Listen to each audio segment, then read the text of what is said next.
திருச்சி சத்திரம் பேருந்து நிலையத்தில் எந்த ஒரு அடிப்படை வசதிகளும் செய்து தரப்படவில்லை என பொதுமக்கள் குற்றம் சாட்டியுள்ளனர். இதுகுறித்து நமது செய்தியாளர் தீபன் வழங்கிய கூடுதல் தகவல்களை தற்போது பார்க்கலாம்.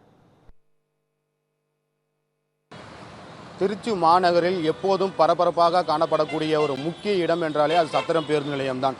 இந்த சத்திரம் பேருந்து நிலையத்தில் பேருந்து நிலையத்தை மேம்படுத்த வேண்டும் என்பதற்காக ஸ்மார்ட் சிட்டி திட்டத்தின் கீழ் பல லட்சம் கோடி ரூபாய் மதிப்பீட்டில் முழுமையாக பழைய பேருந்து நிலையத்தை இடிக்கப்பட்டு புதிய பேருந்து நிலையம் கட்டப்பட்டது. ஆனால் இந்த புதிய பேருந்து நிலையம் முழுமையான கட்டமைப்பு வசதியுடன் கட்டப்படவில்லை என சமூக ஆர்வலர்கள் தொடர்ந்து குற்றம் சாட்டி வருகிறார்கள்.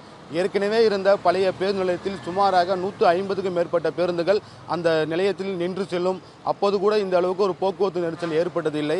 ஆனால் புதிதாக கட்டப்பட்ட சத்திர பேருந்து நிலையத்தில் மிக குறைந்த அளவே பேருந்துகள் உள்ளே செல்ல முடிகிறது. மேலும் உள்ளே சென்றால் மீண்டும் உடனடியாக வெளியே செல்வதற்கான வழிகளும் மிக குறுகலாக உள்ளது. ஆகையால் கடுமையான போக்குவரத்து நெரிசல் ஏற்படுவதாக தொடர்ந்து பொதுமக்கள் குற்றம் சாட்டி வருகிறார்கள். அது மட்டுமில்லாமல் இந்த திருச்சி சத்திரம் பேருந்து நிலையத்திலிருந்து திருச்சி மாநகரம் மட்டுமல்ல, புதுக்கோட்டை, கரூர், கோயமுத்தூர், அரியலூர், பெரம்பலூர் உள்ளிட்ட பல மாவட்டங்களுக்கு இங்கிருந்து பேருந்துகள் இயக்கப்படுகிறது. அந்த பேருந்துகள் இயக்கப்படும் இடத்தில் கூட முறையான நிழல் கூடைகள் அமைக்கப்படவில்லை, அடிப்படை வசதிகள் இல்லை, குடிநீர் வசதிகள் இல்லை என தொடர்ந்து பொதுமக்கள் புகார்கள் தெரிவித்தும் இதுவரை மாவட்ட நிர்வாகம் எந்த விதமான நடவடிக்கையும் எடுக்கப்படவில்லை எனவும் குற்றச்சாட்டுகள் எழுந்துள்ளது. அதே சமயம் சத்திரம் பேருந்து நிலையத்துக்கு வெளியவே ஆட்டோ மற்றும் சாலைகளை ஆக்கிரமித்து கடைகள் உள்ளதால் அடிக்கடி போக்குவரத்து நெரிசல் ஏற்படுகிறது. குறிப்பாக இந்த சத்திரம் பேருந்து நிலையம் சுற்றில பல்வேறு கல்லூரிகள் மற்றும் பள்ளிகள் இருக்கின்றன. மாலை மற்றும் காலை நேரங்களில் கடுமையான போக்குவரத்து நெரிசலால் பொதுமக்கள் அவதிப்பட்டு வருகிறார்கள்.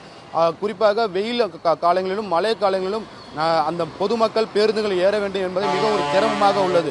ஆகையால் உடனடியாக மாவட்ட நிர்வாகமும் தமிழ்நாடு அரசும் உரிய நடவடிக்கை எடுக்க வேண்டும். சத்திர பேருந்து நிலையத்தில் இருக்கக்கூடிய போக்குவரத்து நெரிசலை உடனடியாக சரி செய்வதற்கான புதிய வழிமுறைகளை ஏற்படுத்த வேண்டும். பேருந்து நிலையத்தை மேலும் மேம்படுத்த வேண்டும், நிழல்குடை அமைக்க வேண்டும், அடிப்படை வசதிகளை ஏற்படுத்தி தர வேண்டும் என பொதுமக்கள் தரப்பில் கோரிக்கை வைக்கப்பட்டுள்ளது. திருச்சியிலிருந்து ஒளிப்பதிவாளர் மணிகண்டனுடன் செய்தியாளர் தீபன்.